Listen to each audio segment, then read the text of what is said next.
This is New Orleans now. Keep a close eye on those gauges. We gotta have this one. There it goes. Let's get it. Woo! You see the way we're pulling away from them movie stars? Bye-bye, boys. I love it.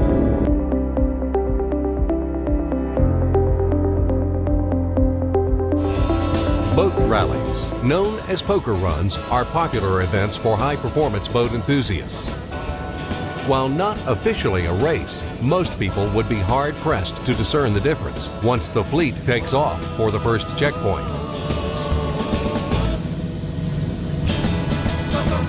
The concept may be to collect a winning poker hand at different points along the course, but the intent is all about speed.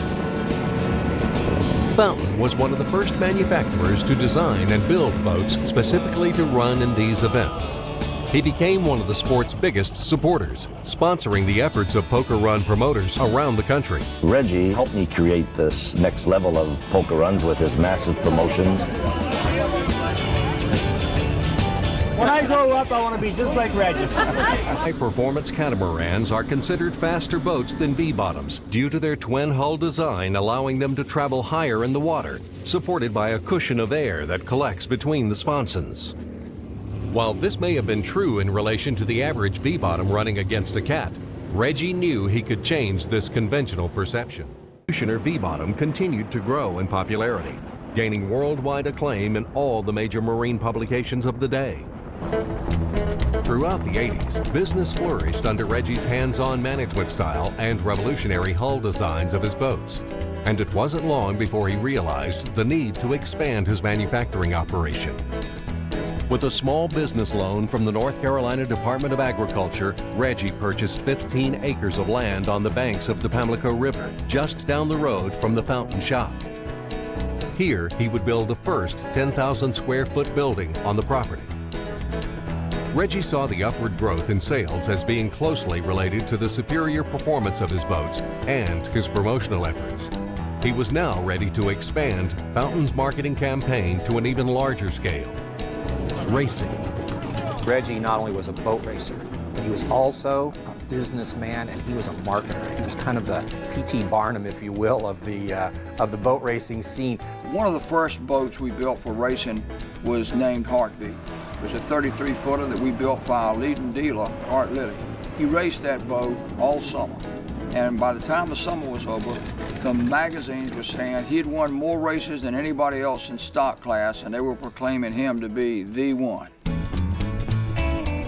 By the early 90s, the positive economic climate in the country was making it possible for more people to step up to luxury performance boats. And following the success of the Executioner, Reggie introduced a new 40-foot model. With an enhanced bottom design and streamlined deck cap, the new design, christened the Fountain Lightning, immediately captured the attention of the industry. Bob Norscog, who had been evaluating our boats for many years, called me one day and said, "Hey Reggie, I want to buy one of your 40-footers for racing as the Powerboat Magazine special." Bob Norscog had two different fountains in his racing career, and ironically, the two that he had were the last two boats that he had built. So after all those years of racing, probably 3 decades of racing, he'd had cigarettes and he'd had scarabs. When he was at the pinnacle of his career, at the twilight of his career, he chose to buy a fountain. And he probably won more races in that boat than any other single boat ever in the history of racing. About 3 months before he died, at age 79, he won a race in that 40-foot fountain. As orders for the Lightning grew, so did its length, with Fountain introducing a new 42-foot model. I built a 42-foot racing boat for John Rebbin and his son Eric, and had the pleasure of racing with them on many occasions. They won the OPT National and World Championships in 1992 and took the world speed record away from Worldcraft at the same time. Reggie continued to expand the company's racing efforts as Team Fountain would campaign both a 42 and 47-foot Lightning. The 47 was powered by 3 1,000 horsepower Mercury turbocharged engines. The boat would run 122 miles an hour, and it was designed to compete with the fastest offshore boats of that time. In the early 90s, Reggie took the boat to the New Orleans Offshore Grand Prix to challenge the 4-engine catamarans, known as superboats. He would face two of the fastest teams on the circuit, each with a celebrity crew. The Popeyes Pepsi Challenge with Al Copeland and Chuck Norris, and Team USA, piloted by Don Johnson and Kurt Russell. So Reggie goes down to enter the race, brings his boat down, he's ready to go, and they said that'll be a $1,000 entry fee. And Reggie thinks about it a minute, and he said, look, he said, I don't have $1,000 on me, just take it out of my winnings. So I remember Don Johnson raised his hand and says, hey, wait a minute, who thinks you're gonna outrun all these cats and everything's here? Al Copeland was standing close by, and Al had already competed against Reggie a couple of times. And he said, look, he said, tell you what, I'll pay Reggie's $1,000 entry fee, and he can take it and pay me back out of his winnings. Copeland looked at him and said to me, he says, if Reggie says he'll pay me, so we're gonna let him run the race. If he doesn't win the race, Reggie, you're gonna give him the money, aren't you? I said, yes, I am.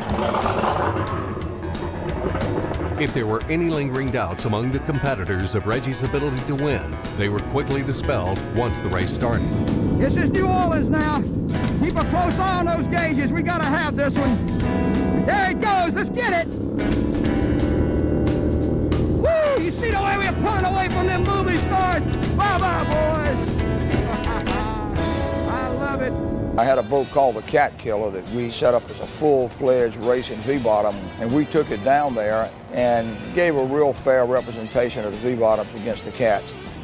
For 170 high-performance boats were in attendance, representing all of the major manufacturers.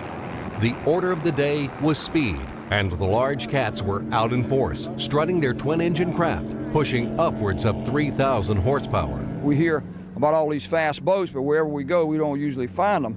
We just want to see what the cats are doing here. We want to see what the other V-bottoms of our competitors are doing here, so we can go back and know what kind of homework we have to do, if any. The 47-foot fountain was itself equipped with twin supercharged engines, maxing out at 1,550 horsepower each. But a delay in getting the boat to the water put the team back in the pack with the slower class boats. We were like 17th on the start. There wasn't a real good definite start, and one guy took off. He must have been out there a mile ahead of the start. Behind at the start, the fountain immediately began to work its way through the field, and within the first mile of the run had the lead boat in its sights. Just before the bridge, the fountain made its move, passing the twin-engine 3,100 horsepower Cat at an impressive speed.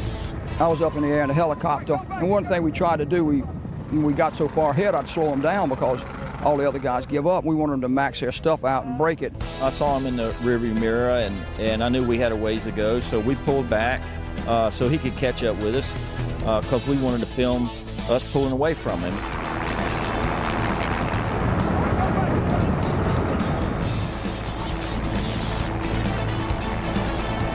It proved to be no contest, even in a drag race style start, as the fountain quickly out-accelerated the Cat. The fountain sped so far ahead of the pack that it began passing boats in the opposite direction, still making their way to the first card stop. As the fountain maintained a top speed in excess of 160 miles per hour, the Cat struggled to keep up. And in less than a mile from the second start, bowed out of the competition. I think ultimately he broke a motor, so we had our eye on him. I didn't want anything bad to happen to him. Back at the docks, Reggie wasted no time in debunking the myth of the cats. I guess we've heard enough about 180-mile-an-hour Cat, so ever how fast they went, we'll let them pick any speed they want. It was pretty clear we were faster. Now, we'd like to catch them out in the ocean one time with the waves 3, 4, 5, and 6 foot because the difference would grow dramatically. We were proving that our boats were the king of all the V-bottoms without any question, and in many occasions were competitive with cats. The Fountain Cat Killer would prove to have more than 9 lives itself as it transitioned to the offshore racing circuit, capturing 2 national and world titles. I bought it in 08. I won the Nationals in 09, and in 2010, we ended up going back to the Worlds, and we ended up taking the whole class that year. Well, the Cats, they run well and everything, but when it comes to a monohull boat, I mean, nobody built them like Reggie. Reggie Fountain Jr. set a standard of excellence in high-performance boats that continues to influence the industry to this day, and established a legacy of respect from his customers, employees, competitors, and friends. If that was a legacy that I could leave behind me, it would be that I built the very best boats for my customers. And I could not have done that without a lot of very good people backing me up.